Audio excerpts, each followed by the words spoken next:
ver si. Luego, eh, compartir. Voy a compartir. Yo creo que empezamos por esto.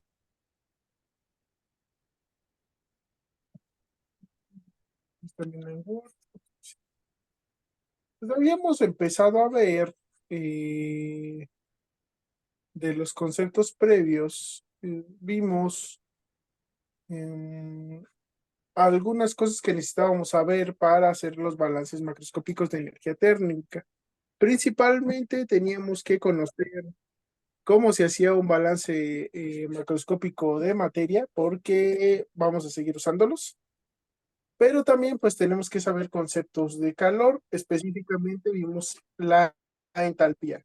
Y dentro de la entalpía vimos que se pueden calcular calor de reacción, se pueden considerar los calores de transformación o los calores de cambio de fase, y se puede calcular calor de reacción, ¿no? Además del calor sensible, que tiene que ver con la capacidad calorífica a presión constante. ¿De eso tienen alguna duda?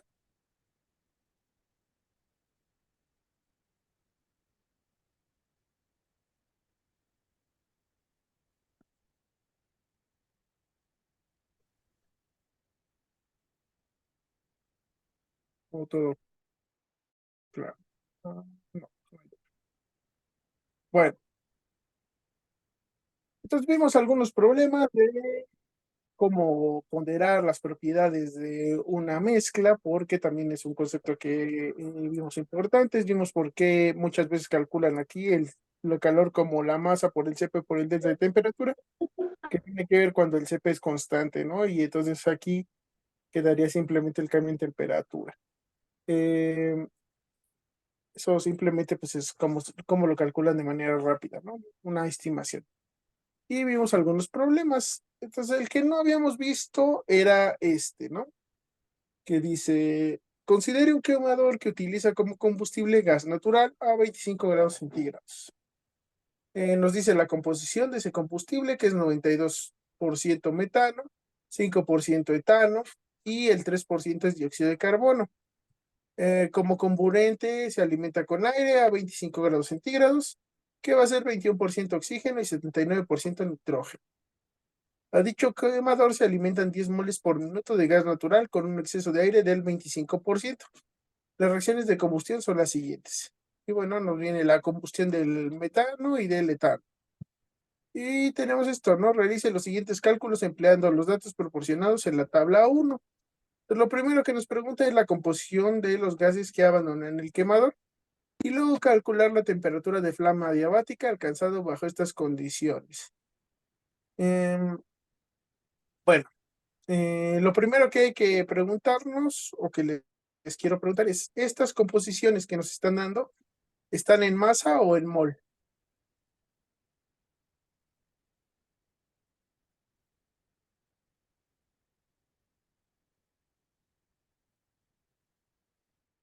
Están en mol, ¿no? Efectivamente están en mol. Acuérdense, los gases nos lo dan en mol, que sería equivalente a volumen si se comportan idealmente, y líquidos y sólidos nos los dan en masa. Entonces eso acuérdense que por convención va a ser así. Bueno, nos dan las composiciones en mol. También nos dice el flujo de entrada, y nos da información para calcular los términos fuente. Ahora, dice la primera parte que tenemos que hacer un cálculo de los gases que abandonan el quemador, la composición en específico. ¿Cómo realizamos o cómo obtenemos esa información? ¿Cómo sabemos la composición de los gases que abandonan el quemador? ¿Qué tenemos que hacer?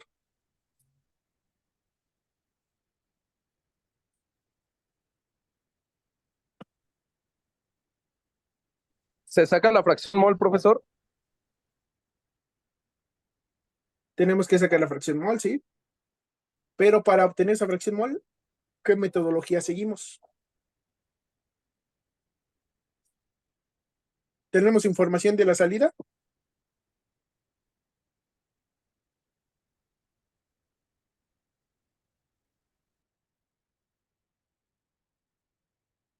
Nos dice los datos de la salida. ¿Podría ser las que están indicadas como productos en las reacciones? Ajá, esas son especies que abandonan el quemador. Sí. Pero tenemos los datos como tal. Sabemos cuánto de cada uno. Con lo que nos dice aquí el problema. Sabemos cuánto de cada uno va a salir, cuánto CO2, cuánto vapor de agua. Creo que no. No, ¿verdad? Tampoco sabemos si sale algún otro gas. ¿Cómo calculamos eso? ¿Con un qué? Con un balance de materia. Con un balance de materia, efectivamente. Entonces, de aquí, pues no podemos saberlo así de la nada, ¿no? En realidad es un problema sencillo. Bueno, aquí viene que hay unos datos termodinámicos, pero bueno. Lo primero para el inciso A, pues es que tenemos que hacer un balance de materia, porque no sabemos cuál es la composición de los gases que abandonan este quemador. Sí sabemos que se alimenta 10 mol por minuto de gas natural a 25 grados centígrados, ¿no? 10 mol por minuto de gas natural con esta composición a 25 grados centígrados. Sabemos eso. Sabemos que el aire se alimenta con un exceso del 25%. El aire sabemos la composición, sabemos a 25 grados centígrados que entra y que es un 25% de exceso. Y sabemos que adentro se dan dos reacciones. ¿Cómo calculamos este exceso? ¿Cómo consideramos este exceso? ¿Es un exceso con respecto a qué? ¿A qué se imaginan que es? Con respecto al gas que entra, ¿Al gas que entra? ¿A cuál gas? al gas natural. Ajá, con respecto al gas natural. ¿Pero qué necesitamos que el aire exceda del gas natural?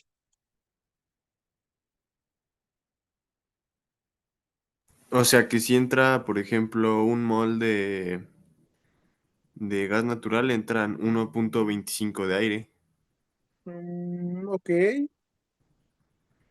Sí Ah, podrían darnos ese dato de esa manera, pero cuando nos lo dan de esa manera, normalmente no nos dicen que es de exceso, nos dicen que tiene una relación entre flujos.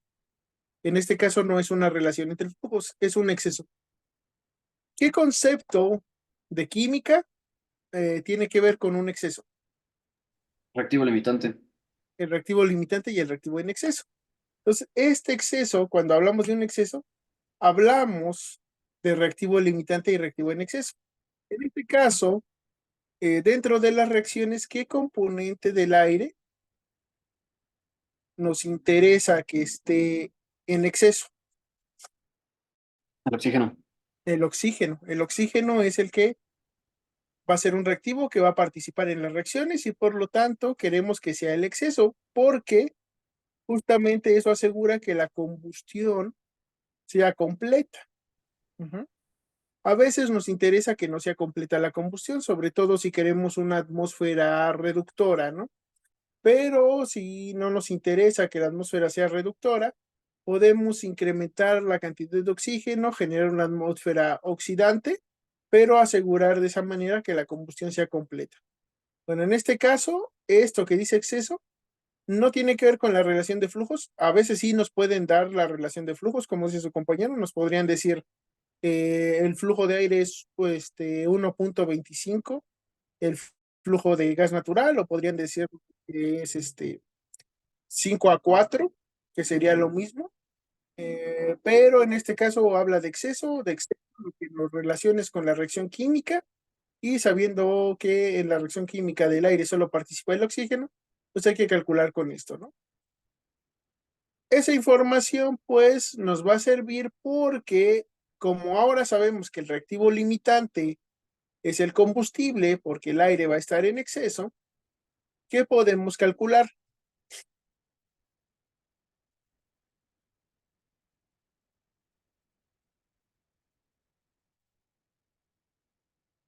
¿Qué podemos calcular de la reacción química? La cantidad de productos. Podemos calcular la cantidad de productos, también la cantidad de reactivos, ¿no? A eso, ¿cómo le llamamos en el balance de materia, el balance macroscópico de materia? ¿Términos qué?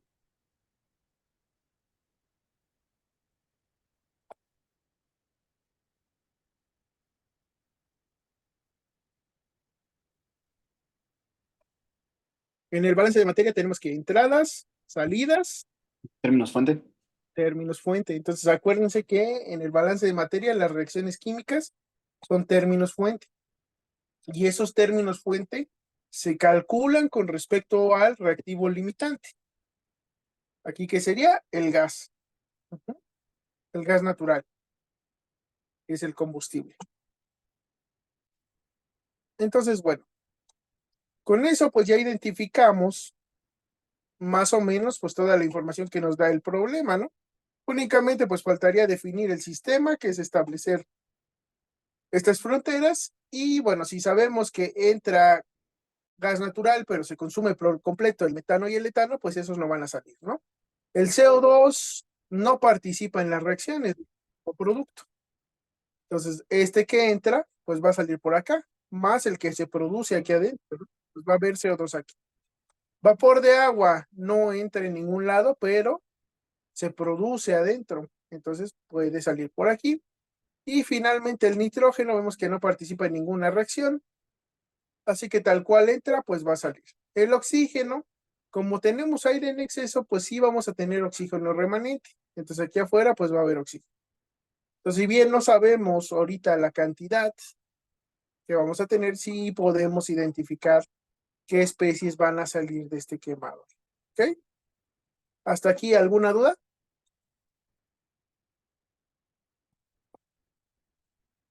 No hay dudas. Bueno, entonces ya estamos estableciendo pues nuestra metodología, ¿no? Ya vimos cómo está el proceso y podemos calcular los términos fuente, que era lo que les decía. Pues sabemos el reactivo limitante, que va a ser el metano y el etano, que justamente los vamos a calcular con lo que entra, ¿no? El 92% de 10 mol por minuto, que sería 9.2 mol por minuto de metano, y el 5%, aquí está, 5% de esos 10 mol por minuto, que serían 0.5 mol por minuto, ¿no?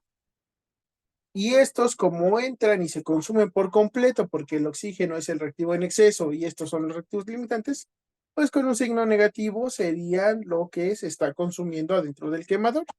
¿Hasta ahí alguna duda? ¿Queda claro esa parte? Reactivo limitante, reactivo en exceso, términos fuente. Sí, profe. ¿Sí? Entonces ya vieron, o bueno, más bien ahorita es para retomar un poquito lo que habíamos visto, ¿no? Del balance de materia, para que lo recuerden un poquito. Entonces, bueno, ya tenemos estos dos, y entonces con esta información, pues podemos calcular cuánto oxígeno se va a consumir, ¿no? Aquí comparten el signo negativo. ¿Por qué comparten el signo negativo? El oxígeno y los gases de combustión. El aire es no, el aire va a ser el de exceso. El aire va a ser el de exceso y más que el aire, lo que va a participar en la reacción es el oxígeno. Necesitamos que haya un exceso de oxígeno. Eso es respondiendo a la duda de su compañero, ¿no? Que nos pregunta si el aire es el reactivo limitante. No. Aquí en el problema, pues nos dice que va a haber un 25% de exceso de aire, y viendo el aire, que es oxígeno y nitrógeno, vamos a ver que ese exceso se refiere al oxígeno. Necesitamos que tenga más oxígeno del que requerimos en la reacción. Entonces ese va a ser nuestro reactivo en exceso, y los gases van a ser el limitante. Por eso, dado que no sabemos cuánto oxígeno vamos a meter, pero sí sabemos que todo este gas natural tiene que combustionar, nuestros cálculos de los términos fuente tienen que estar asociados a ese reactivo limitante, que va a ser el gas. Entonces, a partir de estos términos fuente de reactivo limitante, calculamos el resto de los términos fuente. ¿Ok? ¿Sí queda claro esa parte? ¿Y por qué el aire está en exceso?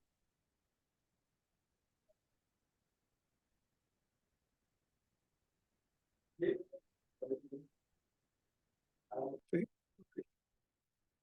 Entonces, bueno, ahí está.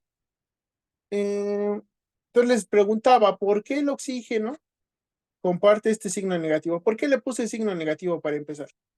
Sí, yo puedo calcular que esto está entrando, pero ¿por qué le puse un signo negativo? Dijo que porque se consumía por completo, ¿no? Porque se consume por completo. Entonces se está consumiendo aquí. El término fuente es negativo, se consume. El oxígeno también se va a consumir, entonces van a compartir el mismo signo, van a ser negativos ambos, ¿no? ¿Hay alguna duda?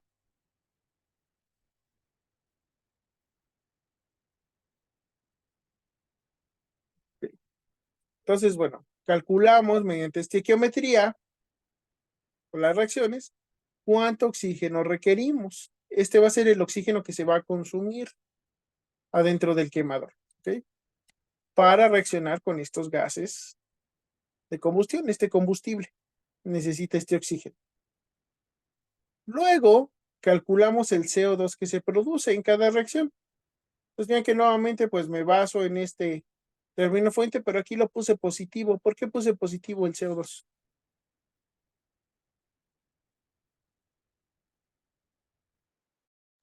Porque termina siendo producto. Porque termina siendo un producto. Entonces, si es un producto, se está generando adentro, ¿no? El término fuente va a ser positivo. Entonces, otra vez con esta geometría de reacción, calculo cuánto CO2 se produce. Y del agua, pues también calculo cuánto se produce. También positivo porque también es un producto de la reacción. Entonces, se está generando. ¿Ok? ¿Hasta aquí alguna duda del cálculo de términos fuente?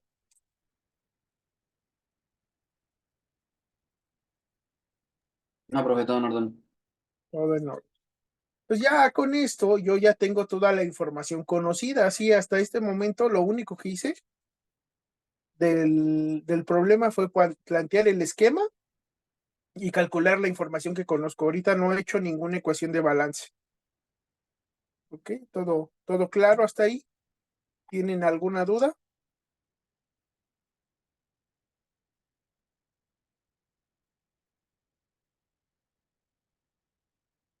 No, todo claro. Ok, entonces, bueno, ya No, planteamos, calculamos y entonces podemos, bueno, nos faltaba este último pasito, que es calcular cuánto aire va a entrar, porque ya conocemos el término fuente de oxígeno, si lo conocemos, que va a ser la suma de estos dos, tanto el que usa para reaccionar con el metano como con el etano, pero no calculamos el exceso. Pues calculamos ese exceso, ujú,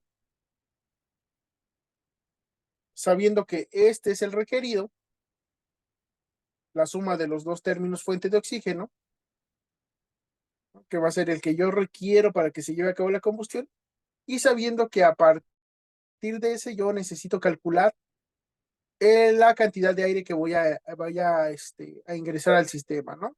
Entonces, este es el oxígeno que yo requiero.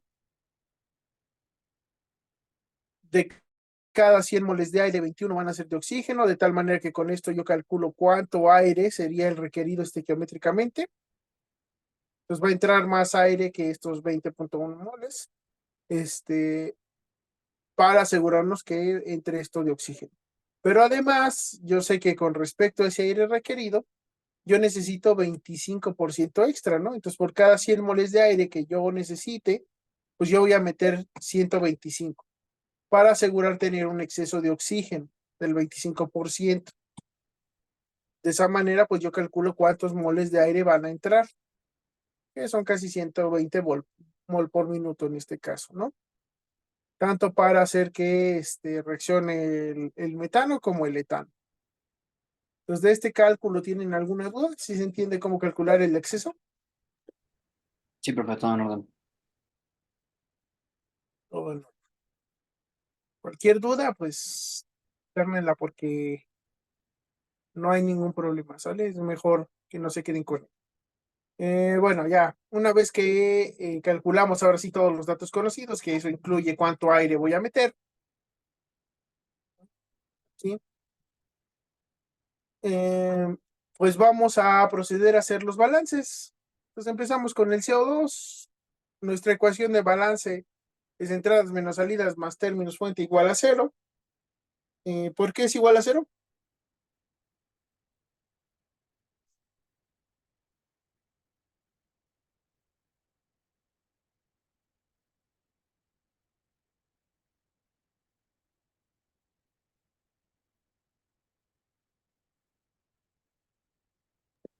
Nada más por el despeje, ¿no? Más que por el despeje, porque la acumulación va a ser igual a cero, ¿sale? Vamos a considerar que no hay no hay cambios en el sistema, que está en estado estable. Pues a pesar de ser un proceso continuo, vamos a considerar que no hay cambios, entonces va a ser estado estacionario. Acumulación va a ser igual a cero, por eso se igual a cero y no a la acumulación. ¿Ok? ¿Dudas hasta ahí?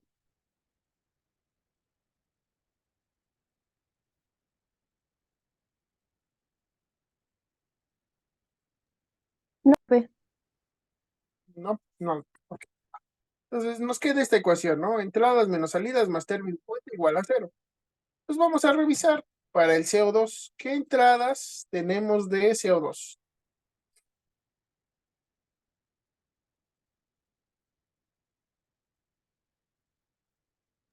Solo la del gas natural. En el gas natural está entrando, ¿no? ¿Tenemos salidas? Sí, ¿En dónde sale? en los gases de combustión. En los gases de combustión, justo. ¿Y términos fuente? Sí, en ambos. En ambas reacciones, ¿verdad? Tenemos términos fuente de CO2. Y vamos a reemplazar entradas, me dicen que entra en el gas natural. Pues necesitamos considerar ese CO2. Salidas en los gases de combustión, pues por aquí también va a salir CO2. Y participa en las dos reacciones. Entonces aquí tenemos dos términos fuente. De aquí yo sé que conozco todas las entradas y conozco todos los términos fuente. Por lo tanto, lo que tengo que despejar es esto, el flujo de salida. ¿Ok? Porque de esto sí tengo información y de esto también tengo información. Yo simplemente despejo, pasando del otro lado, pero claro, pues aquí lo invierto, ¿no? Entonces el flujo de CO2 en los gases de combustión, pues va a ser el que entra más el que se produce por cada reacción. Ajá.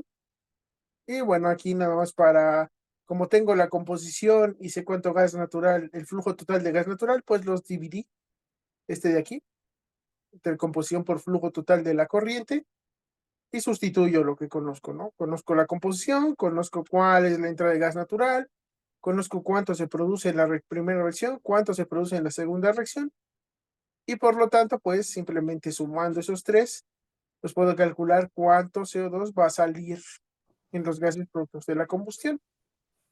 Pues me queda de esta manera. ¿De aquí alguna duda? ¿Por qué nos estamos concentrando en el CO2? Porque estamos haciendo las ecuaciones de balance de todos las salidas, ¿no? Pues en este caso, yo tengo que resolver la del CO2, la del agua, nitrógeno y oxígeno. Ya, claro, perdóname. La primera que estamos haciendo es el CO2. Pero sí, eso es. Con la pelota no hice las de los gases porque se consumen por completo. Entonces aquí únicamente tendría, por ejemplo, el metano que entra es igual al metano que se consume. Entonces, por ejemplo, esa ecuación, pues no la resolvemos, ¿no? El etano que entra va a ser igual al que se consume. De hecho, por eso pudimos calcular los términos fuentes, porque sabemos que todo se consume. Entonces, ahí hacer las ecuaciones, pues se pueden hacer, pero no nos van a dar ninguna información. Son datos que podemos fácilmente capturar, ¿no? En cambio, el CO2, pues sí tenemos que hacer como que la ecuación, porque pues tenemos lo que entra, tenemos lo que sale, tenemos lo que se produce. Entonces, a pesar de que tenemos los datos, pues sí nos da mayor fiabilidad que hagamos la ecuación, porque de esa manera no nos equivocamos. Entonces, sabemos que estamos cuantificando todo el CO2. ¿Ok? ¿Alguna duda más?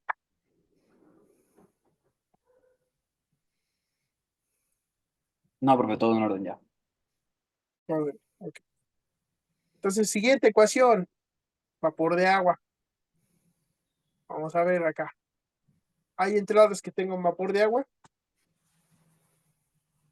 No, No, no hay entradas. ¿Sale en algún lado? Sí. En los gases de combustión, ¿no? Pues sí tenemos una salida. Términos fuente que impliquen la presencia de vapor de agua. Sí, también. También tenemos 2, ¿verdad? En ambas reacciones. Entonces la ecuación de balance pues va a ser menos los términos fuente, menos la salida, más los términos fuente igual a 0, porque no hay entrada. Sabemos que salen los gases productos de la combustión, sabemos que va a participar en ambas reacciones. De aquí pues yo conozco este y conozco este, entonces el que voy a despejar es este de acá, el que sale, que es el que yo no conozco. Entonces el flujo de agua que sale va a ser la suma del que se produce por el primer término fuente más el que se procede por el segundo término fuente. Pues puedo calcular, despejar esos datos que yo ya calculé a partir de esta geometría y obtener así el flujo de agua que sale en los gases productos de la combustión. ¿De aquí alguna duda? No, profe, todo en orden. No, profe. Siguiente ecuación, nitrógeno. Entradas de nitrógeno, Sí, y ya yo letra ahorita, ¿no? Salidas de nitrógeno, sí, también. también aquí sale. Términos fuente de nitrógeno, No, no hay término fuente. Aquí estamos un poquito despreciando esa parte. En la realidad sí se pueden generar óxidos de nitrógeno en el quemador, un poco por las altas temperaturas. Puede llegar a oxidarse el nitrógeno. Pero, pues,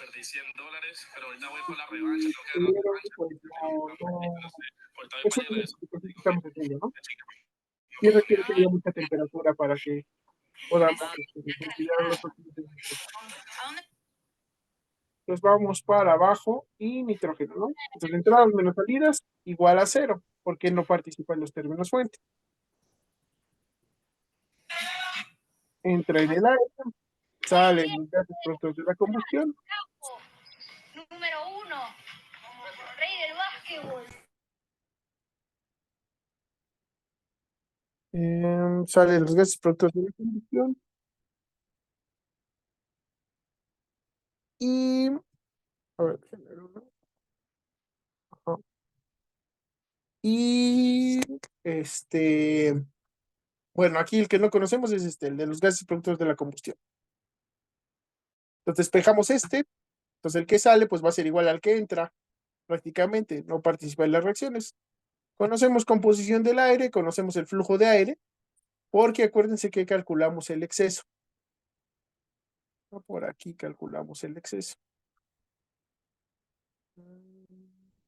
No, más abajo, aquí. Sabemos cuánto aire estamos alimentando. Entonces el total de nitrógeno pues va a ser el que entre el total de aire, ¿no? Pues simplemente multiplicamos y obtenemos la cantidad de nitrógeno que sale. ¿Hasta aquí alguna duda?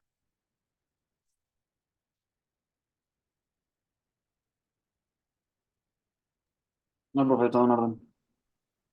Todo en orden. Y oxígeno.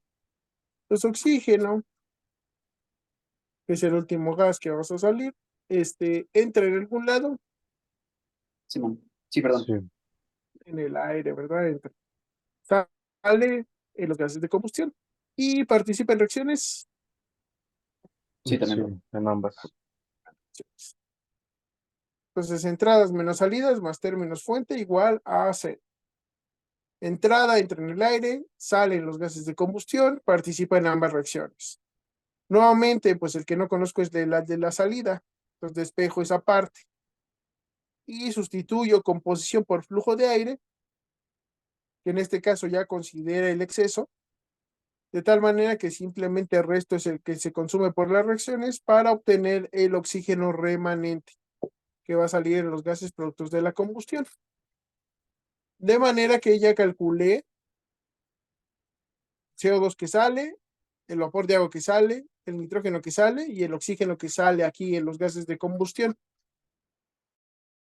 Pues ya con esos 4 datos, pues ya es muy fácil calcular el flujo total de gases de combustión, que sumarlos todos, estos 5 de oxígeno, 95 de nitrógeno, estos 20 de vapor de agua y estos 10 de CO2, que nos dan como 130 moles, un poquito más. Y bueno, para calcular el porcentaje, pues simplemente dividimos cada uno de estos entre el total que tenemos en los gases de combustión, ¿no? Y multiplicamos por 100 para obtener la composición de los gases a la salida. mayoritariamente es nitrógeno y tiene un poquito más de CO2 y de agua porque son los productos, que de oxígeno, que simplemente pues va a ser el que nos queda remanente de lo que metimos, ¿no? Entonces, hasta aquí, ¿alguna duda de esto? No, No, profe. ¿Todo bien? Entonces, pues ya tenemos esos gases, sabemos la composición. Ujú.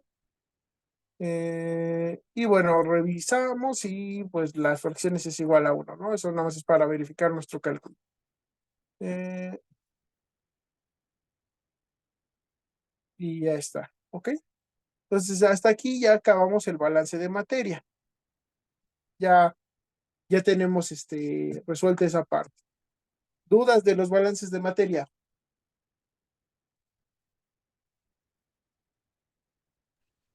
creo que no, ¿Alguna profe. duda que les haya surgido? No. Ok, entonces ya terminando el balance de materia, pues vamos a hacer la otra parte que nos decía que calculáramos la temperatura de flama adiabática. ¿Alguno ha hecho cálculos de temperatura de flama anteriormente?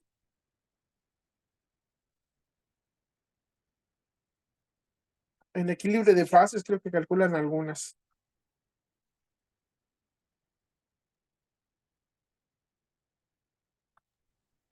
Sí, profe, justo en equilibrio de fases. Calculan algunas temperaturas de flama, sí, sí, me acuerdo. Bueno, ¿cómo hacen para calcular las temperaturas de flama? ¿Qué es lo que tienen que hacer?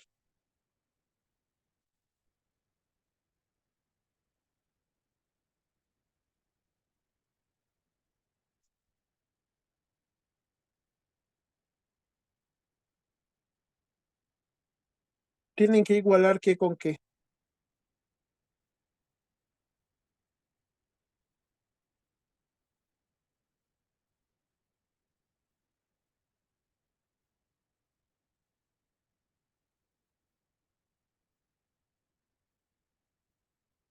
Bueno, lo que hacen es igualar el calor de reacción con el calor sensible que reciben los gases productos de la combustión.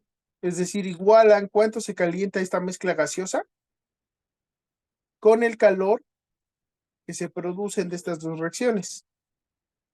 ¿Ok? Entonces, lo primero que tenemos que hacer es plantear eso con ley de Hess.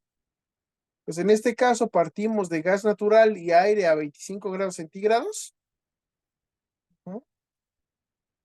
Y vamos a llegar a tener esa mezcla gaseosa que tenemos a la salida a esa temperatura de flama.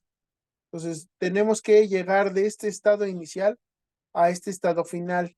Termodinámicamente es lo que nosotros vamos a estudiar. Partir de este lado, que sería el estado inicial, el gas natural a temperatura ambiente, más el aire a temperatura ambiente, para llegar a tener los gases de combustión a una temperatura de flama establecida. Entonces, estado final son las entradas, estado final son las salidas. ¿Ok? Estado inicial entradas, estado final salidas. ¿Queda claro esa parte?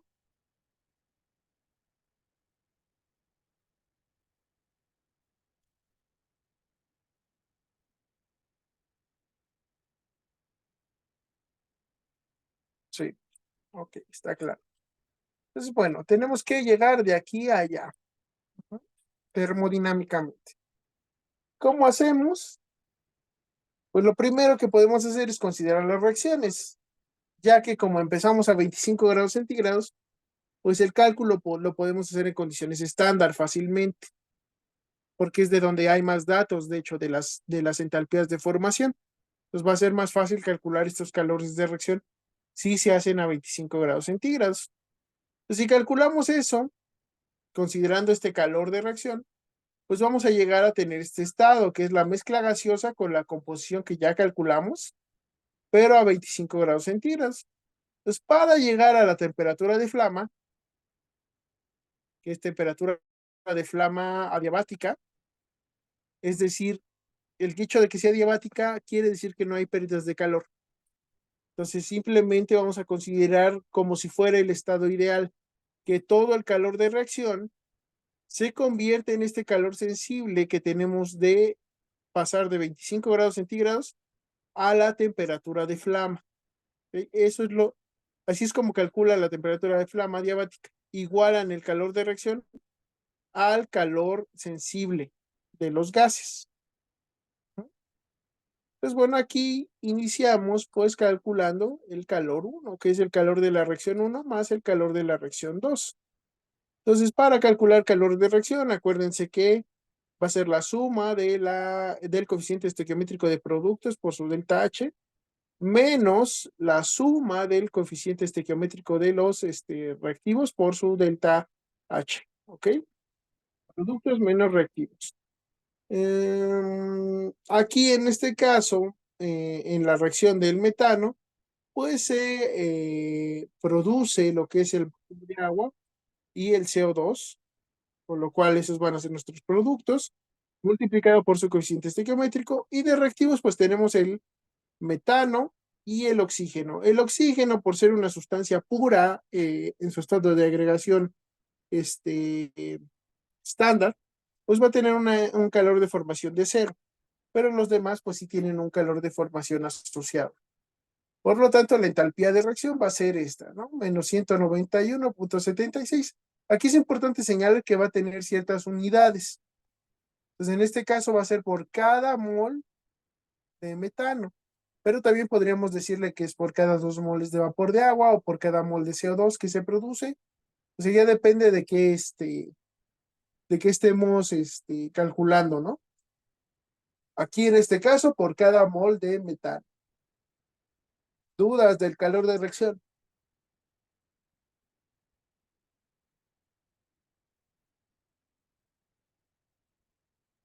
No.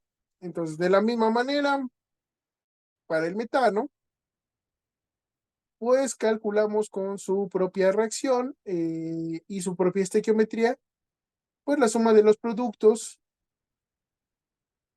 menos los reactivos. Aquí, vean que me da negativo el calor de reacción tanto de la combustión del metano como la del etano. ¿Ok? Pero vean que aquí abajo pues, lo volví positivo. Ujú. ¿Por qué creen que lo volví positivo?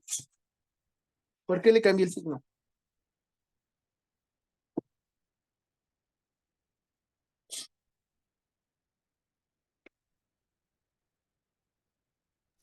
Porque lo está perdiendo. Ah, Sí, no, porque lo está ganando, ¿no? está ganando. Justamente nosotros hablamos de que una reacción exotérmica tiene signo negativo, su calor de reacción, ¿no? Eso quiere decir que libera calor. ¿Qué es lo que está liberando calor? La combustión. ¿Dónde está la combustión?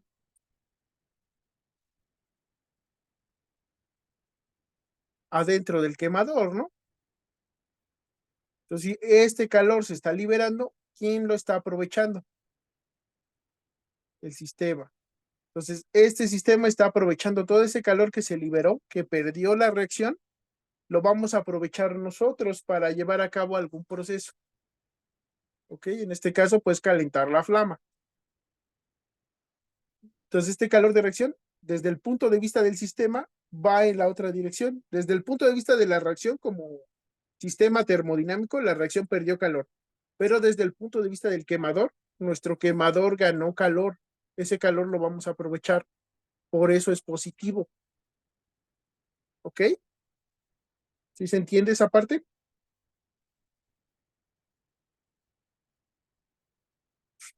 Ok. Sí, profe. Ok.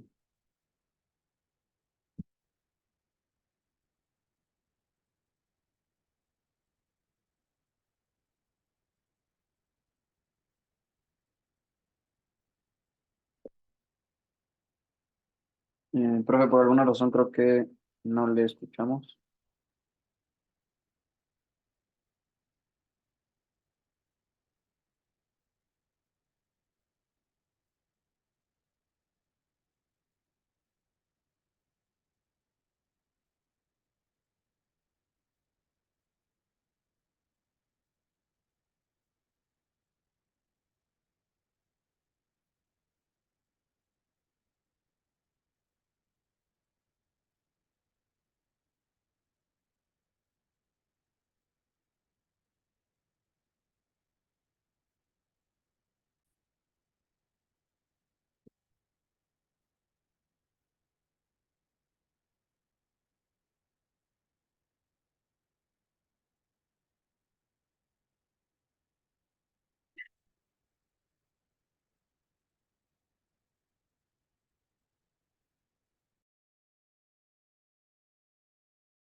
A ver, ahí me escuchan.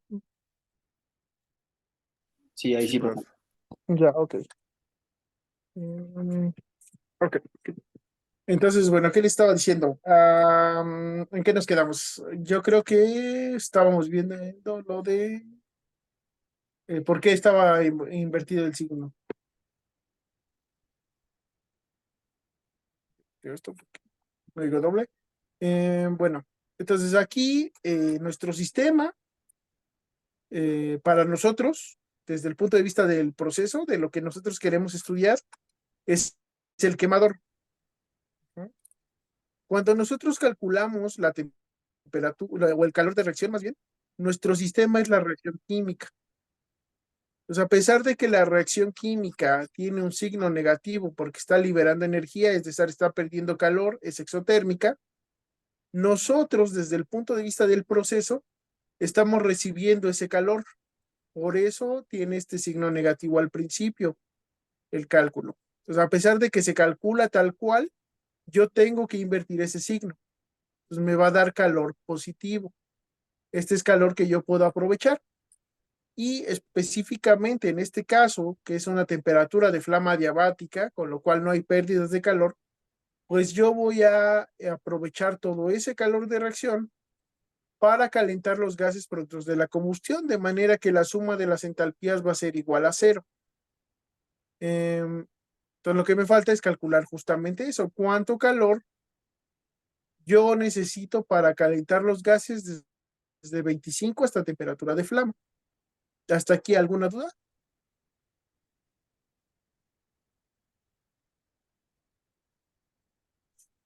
Ok.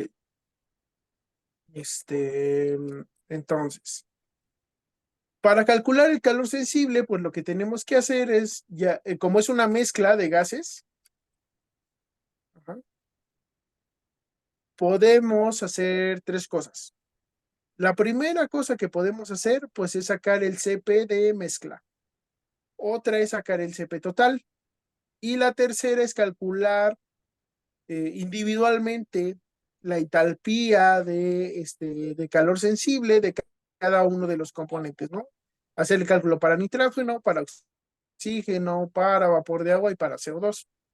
Cualquiera de las tres es una buena opción porque nos va a dar el mismo resultado. En este caso, vamos a usar el calor de mezcla, el CP de mezcla. Entonces, el CP de mezcla es la fracción mol de cada componente de la mezcla por su propio CP, de manera que usamos un promedio ponderado, lo cual ya lo habíamos visto con anterioridad, ¿no? De hecho, de eso trataron los otros ejercicios. Y ya habíamos visto cómo calcular el CP de una mezcla y cómo se calculaba el calor sensible a partir de ese CP de mezcla. En este caso, pues la composición ya la obtuvimos a partir de lo que sería nuestro balance macroscópico de materia.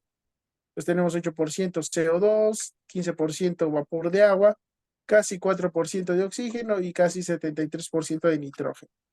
Entonces tenemos ya la composición. Lo que nos resta pues es multiplicar cada una de esas composiciones de los gases por su CP individual. Entonces aquí, ¿cuál estamos usando? No, estoy usando el CP total. Entonces el CP total no va a ser la composición, sino va a ser el número de moles de cada uno de esos componentes, ¿no? Entonces en lugar de usar la composición, voy a usar este número de moles por el CP de cada uno. La diferencia radica en que en el CP de mezcla al final tengo que calcular por el número de moles de la mezcla, el calor sensible lo tengo que multiplicar por el número de moles de la mezcla. En el otro caso, no. Ya está incluido dentro del CP el hecho de que tengo una distinta cantidad de moles a lo que sería uno, ¿no? Que sería el que consideraríamos aquí, porque en el de mezcla, pues como está sumando la fracción, la suma de fracciones da 1. Este cálculo, si no multiplico por el número de moles, sería para un solo mol. En el caso del total, pues ya incluye eso, ¿no? ¿Cuándo uso uno y cuándo uso otro? ¿Cuándo uso el total y cuándo uso el de mezcla? Normalmente lo que yo recomiendo es que usen el de mezcla si van a hacer alguna clase de modificación dentro del proceso que no modifique la composición del gas, sino el número de moles del mismo. Por ejemplo, que quisieran calcular la temperatura de flama considerando pérdidas de calor. En ese caso no van a cambiar los moles del gas, va a cambiar alguna otra cosa del proceso eh, y pues podrían mantener el mismo CP de mezcla. O el hecho de que, por ejemplo, digan, bueno, no tengo un solo quemador, tengo 10 quemadores, ¿no? Entonces voy a tener 10 veces este flujo molar, por lo tanto tengo que calcular 10 veces el aire, entonces necesito cambiar esos valores, ¿no? En ese caso, pues también cambió el número de moles, pero la composición no, porque no cambiamos que fuera 25% de aire en exceso. Entonces, en ese caso, pues el CP de mezcla nos ayudaría a ahorrarnos el balance, simplemente modificando el número de moles totales, pues mantendríamos la misma relación de calor. En este caso, como no estamos haciendo eso, pues podemos usar el total. El CP total solo sirve para una composición en específica y una cantidad de moles de gas específicos. Por lo tanto, pues si queremos repetir el cálculo modificando alguna cosa del proceso, pues muy seguramente tendremos que calcular otro CP total. Por ejemplo, que tuviéramos un exceso de aire mayor para asegurar mejor la combustión, pues eso modifica la composición de los gases y por lo tanto, o el flujo de los gases y por lo tanto, pues también cambia. En realidad es un poquito indistinto, salvo que únicamente quieran explorar el efecto del número de moles de la mezcla. Yo usaría indistintamente cualquiera de los dos, ¿no? Bueno, en fin, la otra opción, les digo, es calcular lo de cada uno de los componentes individualmente y ahí no se meten en problemas de si es de mezcla o es total, eh, pero pues van a tener que integrar pues 4 veces, ¿no? En lugar de una sola, como usan uno de estos, en este caso que tienen 4 especies, ¿no? Eh, ¿Alguna duda de esa parte?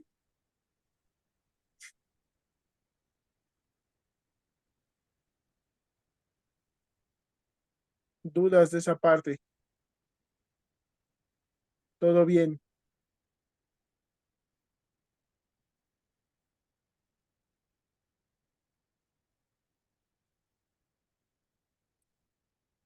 todo bien, todo bien. Bueno, entonces ya quedamos que el CP total, entonces el CP total, pues va a ser la multiplicación de el flujo molar de cada uno de los componentes de la mezcla por su CP y sumarlos todos para obtener una expresión que considere toda esa mezcla gaseosa para calcular todo el calor sensible. Esta es la que vamos a integrar esta expresión. Entonces integramos esa expresión y llegamos a esta ecuación, esta expresión, ¿no? Que sería pues el término lineal, que es este primero, ¿no?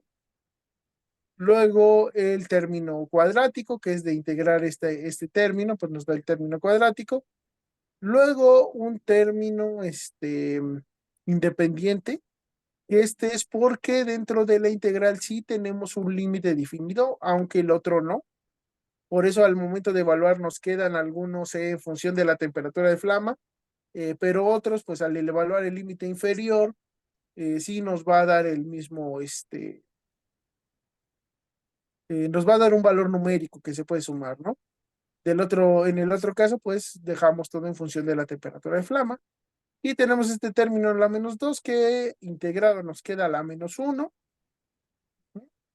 Y vean que nuevamente yo le puse un signo negativo al calor sensible. ¿Por qué? Porque yo no lo quiero ver desde el punto de vista de la mezcla gaseosa. Mi estudio no es sobre los gases, si están ganando o perdiendo energía, sino sobre el quemador como un ente independiente. Entonces, si yo caliento los gases, en realidad ese flujo de calor va hacia afuera. Así que yo estoy perdiendo calor, hay que invertir el signo.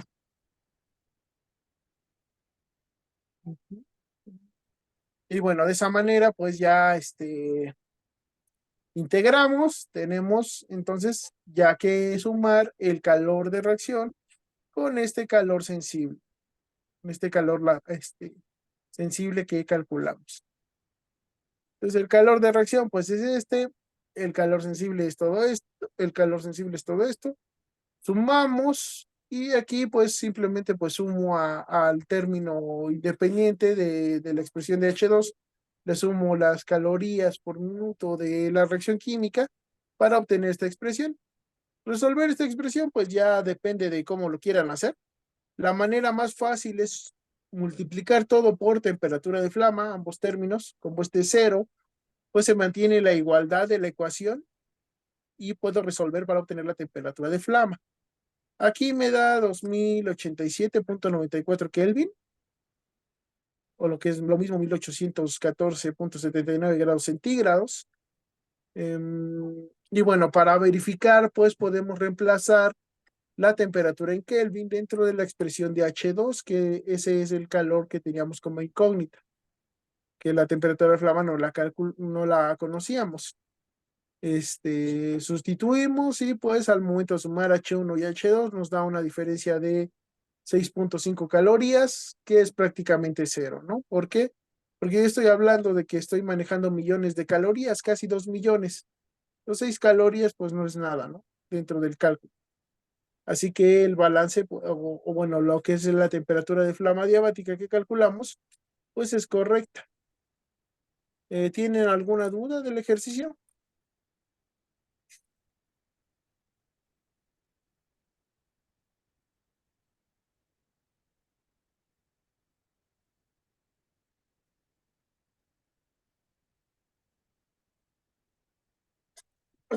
Dudas, muchachos.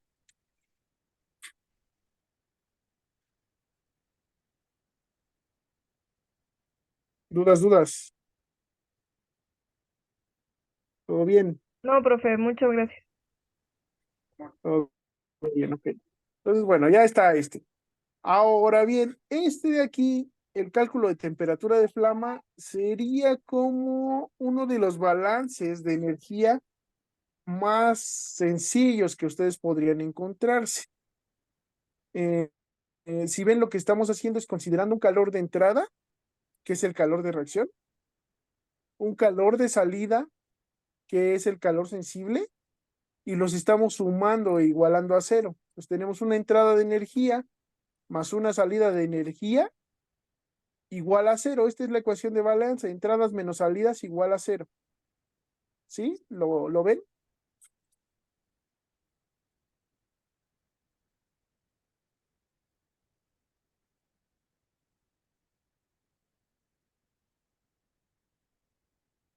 Entradas menos salidas igual a cero.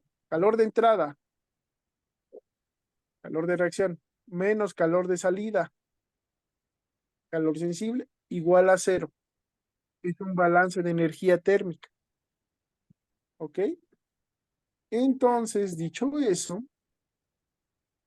pues podemos empezar a establecer cuáles serían los pasos para realizar un balance de energía. Entonces nos habíamos quedado en el diagrama de Sankey. De hecho, antes de compartirles, déjenme, tengo este, vamos a hacerlo grande.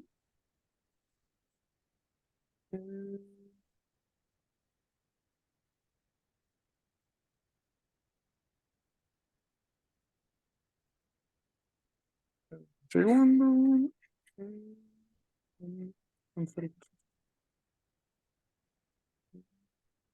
Comparto esta. Entonces ahí deben estarlo. Entonces lo que nos faltaba pues era ver cómo hacer el balance de energía térmica. Ajá, dentro de lo que ya hemos visto, ya vimos cómo calcular cada tipo de calor, ya vimos cómo hacer un diagrama de Sankey con un ejemplo relativamente sencillito, que ya después pues vamos a ver con ejemplos más complejos cómo se realiza el mismo, y nos faltaba ver cómo hacer el balance de energía térmica, ¿no? Entonces, él les hice un pequeño, un pequeño apunte donde pongo los pasos que yo considero como principales para llevar a cabo el balance. El primero es resolver el balance macroscópico de materia, porque sin el balance de materia, el de energía no lo van a poder llevar a cabo. Se tiene que conservar la materia siempre. De hecho, inclusive cuando veamos momentum van a ver que el de materia se resuelve al mismo tiempo que se resuelve el de momentum. Nunca podemos alejarnos de ¿no? La materia tiene que conservarse en cualquier sistema que estemos estudiando. Ahora, se va a conservar el de materia para que nosotros podamos calcular la conservación de energía térmica.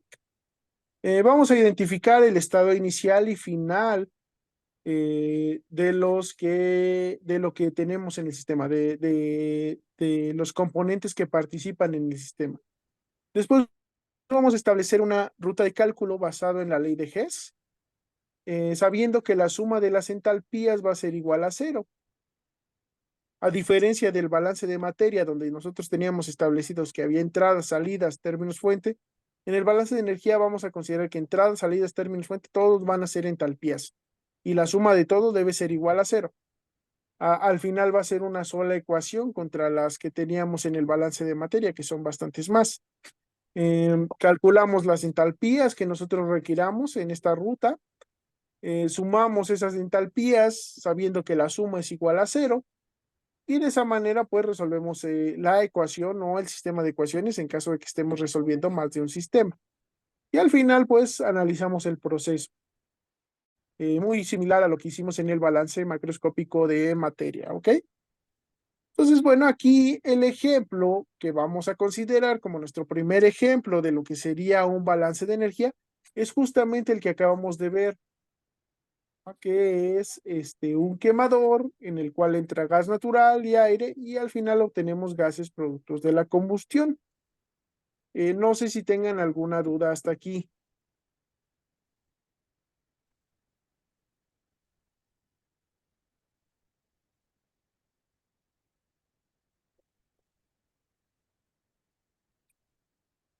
No, profe. No. Ok. Entonces, bueno, tenemos entradas, tenemos salidas, términos fuente. Entonces, como vimos, pues podemos calcular los términos fuente y resolver el balance de materia, ¿no?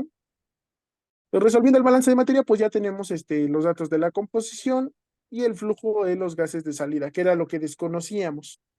Si no supiéramos esto, al momento de hacer el balance de energía, pues no hubiéramos podido calcular realmente cuál sería el CP de los gases a la salida, porque era un dato que necesitábamos forzosamente para poder realizar la integral y poder calcular la temperatura de flama. Por eso es importante primero hacer el de materia.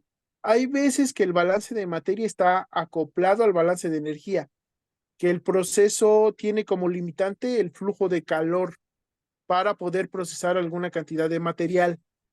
Entonces ahí hay que, el balance de energía sería como una ecuación adicional para resolver el proceso, ¿ok?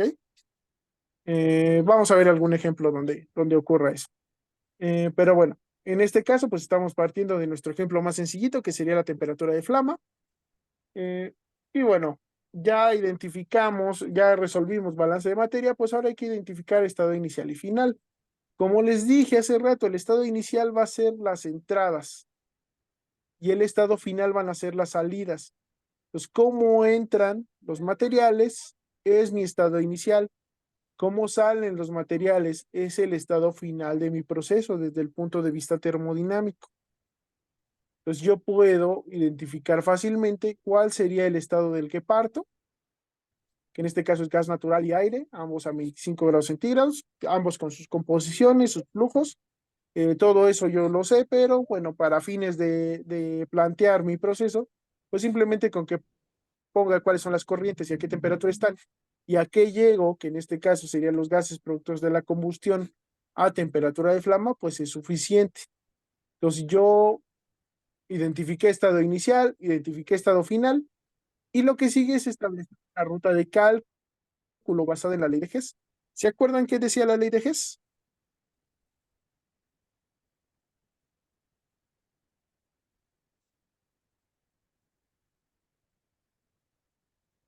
No, profe. ¿No? Bueno, la ley de Hess lo que dice es que dado que la entalpía es una propiedad termodinámica, ujú, una propiedad de estado, no importa la ruta de cálculo que tomemos, la suma de las entalpías siempre va a ser igual, a la entalpía de la trayectoria más corta. Entonces, independientemente de cómo yo haga este cálculo, para llegar de este estado inicial a este estado final, siempre va a valer lo mismo, no importando cuántos pasos yo tome, va a valer lo mismo que el paso directo de un estado a otro. O sea, yo no conozco esta flecha de aquí porque es muy difícil calcular ese cambio termodinámico, pero va a ser igual a hacer pequeños cálculos. Aquí yo usé al mismo tiempo en H1 la reacción 1 y la reacción 2. Pues simplemente la suma de ambas reacciones pues me va a dar este estado, pero si ustedes quisieran podrían separar esto en dos reacciones. Pues tras la reacción 1 obtendrían o sea, perderían lo que es el metano y seguirían con etano, CO2, nitrógeno, oxígeno, vapor de agua que se produjo, y con el etano, sobre todo. Y tras la reacción 2 pues llegarían otra vez a este sistema, ¿no? Entonces podrían dividirlo en más pasos, pero por ley de Hess, no importa el número de pasos que yo haga, va a valer lo mismo. O sea, siempre vamos a respetar va a ser la misma magnitud de entalpía, pasar de este estado inicial a este final, independientemente de la trayectoria que nosotros usemos para hacer el cálculo. ¿Sí?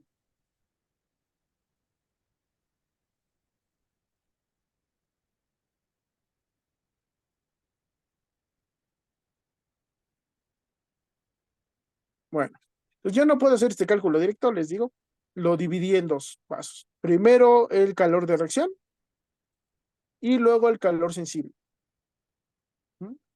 Y eso lo hice pues basado en la ley de Hess, que me dice que este de aquí va a valer lo mismo que la suma de estos, de todos los pequeños calores que considero para llegar al estado final a partir del inicial, ¿no? En este caso solo son dos pasos, reacción y sensible.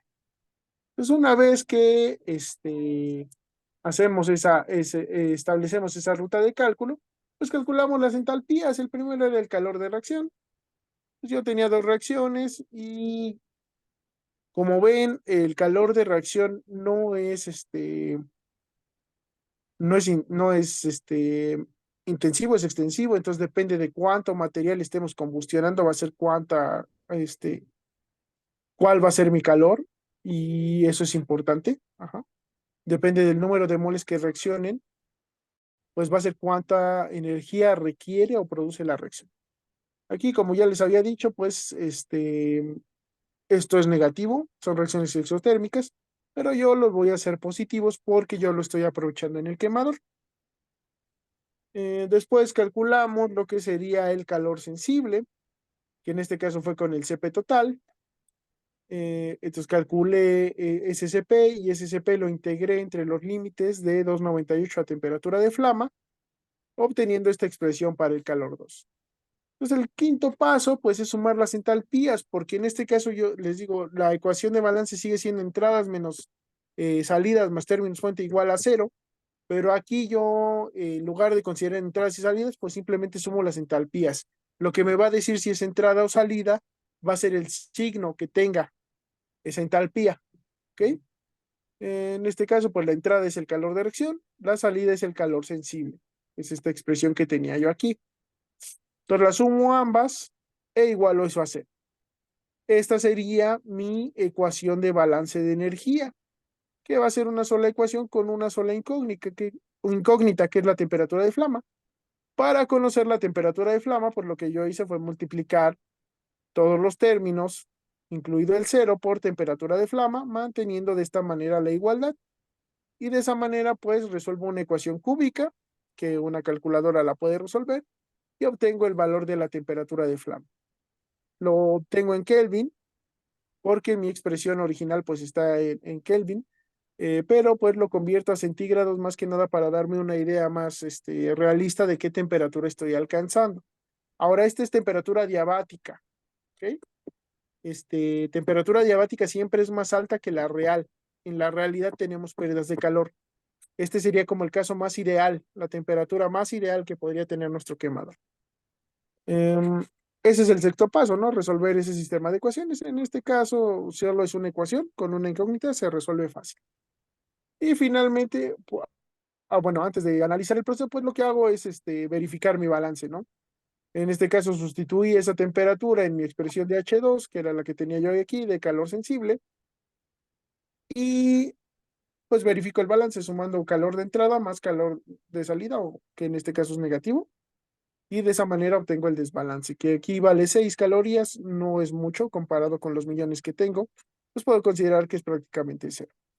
Y al finalizar, pues ya tenemos que hacer nuestro análisis de proceso. Aquí, como solo tengo un calor de entrada, que es el de reacción, y uno de salida, pues si hiciera un diagrama de Sankey, simplemente sería el que entra igual al que sale.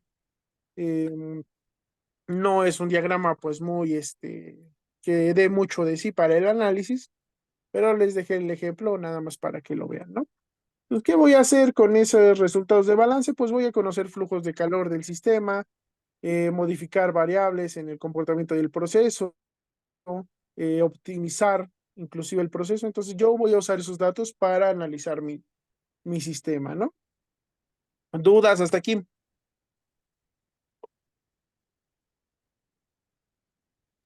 No, profe, gracias.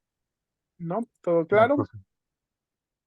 Entonces, bueno, este fue el primer ejemplo. Nada más lo usé para que ustedes vieran, pues, los pasos, ¿no? Más que nada, para hacer el balance. Vamos a ver más ejemplos, ¿sí? De cómo hacer un balance macroscópico de energía térmica, pero no sé si tengan alguna duda.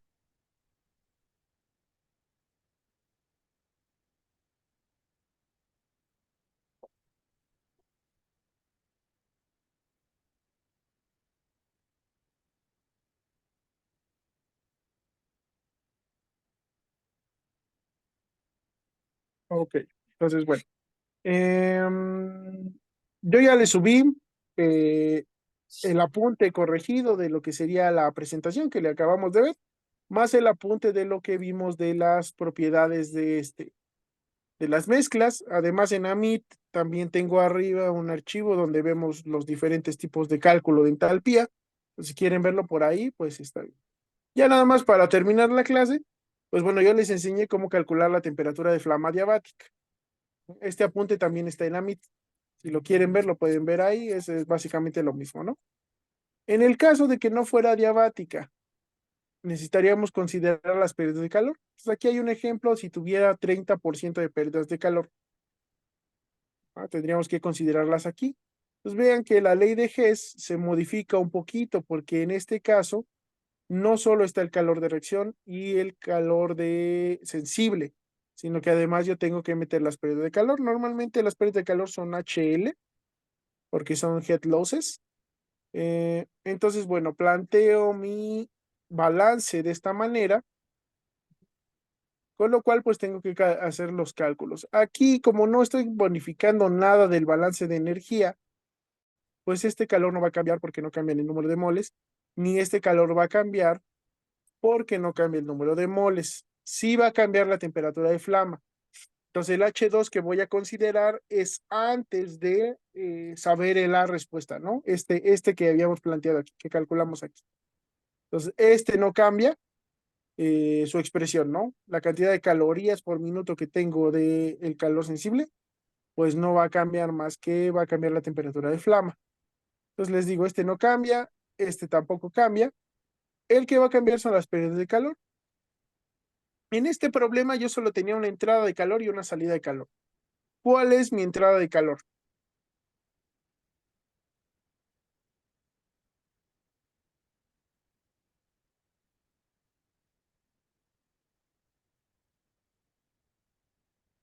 ¿Cuál era mi entrada de calor? ¿H1 o H2?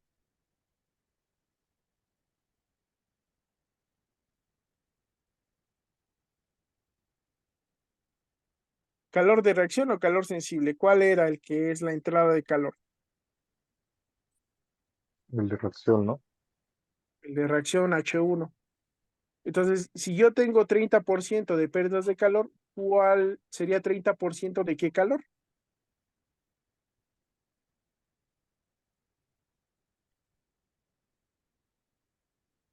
Las pérdidas están asociadas a que a una entrada de calor o a una salida de calor. ¿Puedo perder Mm, calor que ya estoy perdiendo? No, sería la entrada. De la entrada, ¿no? Entonces, de todo el calor que entra, un 30% se va a perder. Entonces, ¿cómo considero esas pérdidas de calor? Pues simplemente va a ser el 30% de H1 con el signo contrario, porque son pérdidas, ¿no? Entonces, de estas calorías que entraban en la reacción química, el 30% yo las voy a perder. De esa manera ya tengo HL. Entonces, bajo este nuevo esquema, yo tengo una entrada de calor y dos salidas. Y la suma de esos tres calores debe ser igual a cero.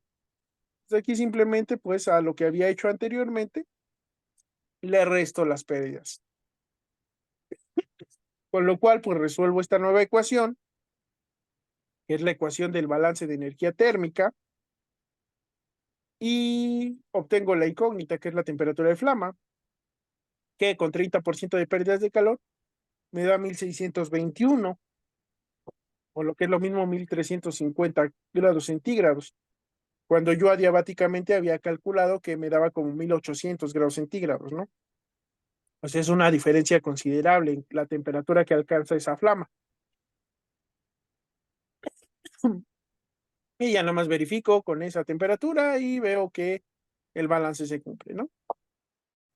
Entonces todo queda bien. ¿Tienen alguna duda del balance? No, profe. ¿No? Ok. Pues ya tenemos nuestro primer ejemplo de balance de energía térmica. Me parece que para esta semana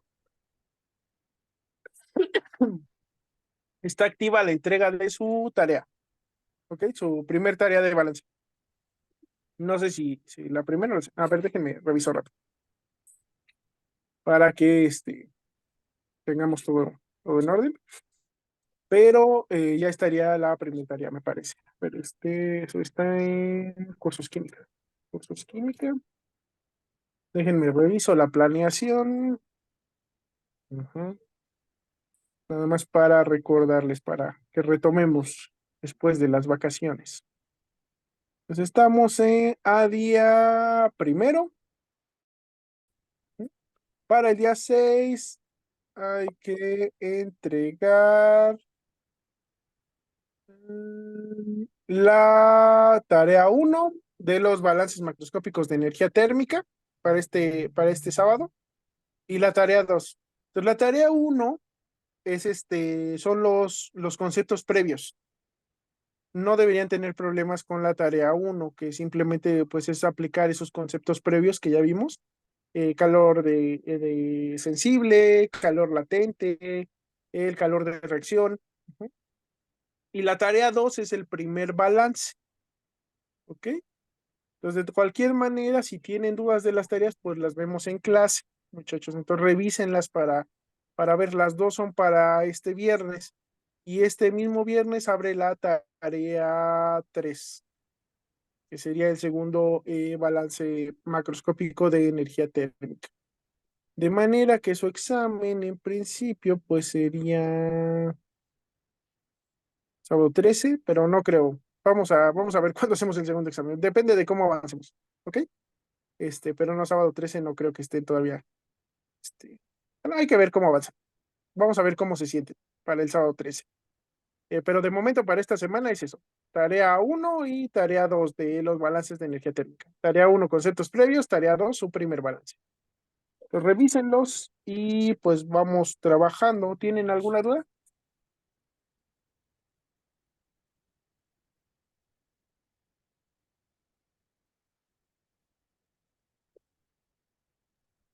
No, profe. ¿Algún comentario? ¿Está claro? ¿Se sienten bien para la clase? ¿Todo en orden?